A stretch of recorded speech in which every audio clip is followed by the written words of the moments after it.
C'est très avantageux, je pense, pour les premiers acheteurs, surtout que ça crée déjà en partant un stress financier important quand on commence à magasiner ça. Sophie et Alexandre magasinent une première résidence avec le programme d'1,25 milliard de dollars sur 3 ans. Le fédéral s'attend à ce que 100 000 foyers en bénéficient. Concrètement, Ottawa va offrir un prêt de 10 % du prix pour une propriété neuve et de 5 % pour les constructions existantes.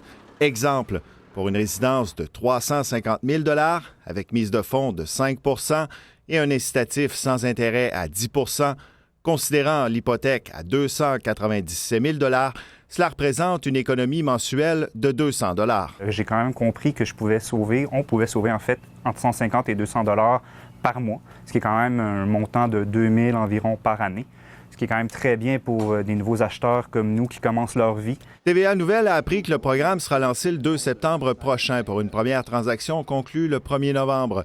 Les règles prévoient toutefois que les ménages admissibles devront avoir un revenu inférieur à 120 000 $ par année. Je pense que ça peut créer un petit boom, là. Pour ce courtier immobilier, l'incitatif devrait stimuler le marché immobilier. Les mensualités hypothécaires versus le choix d'aller en appartement, d'aller du côté du condo locatif, va devenir très intéressant. Donc, on va avoir un jeune couple qui va pouvoir se prévaloir de ce service-là, de ce nouveau incitatif-là, et puis avoir des mensualités intéressantes. Pour un condo neuf comme ici, par exemple, d'une valeur approximative de 200 000 $, l'incitatif du fédéral représenterait une économie mensuelle sur l'hypothèque de 114 $.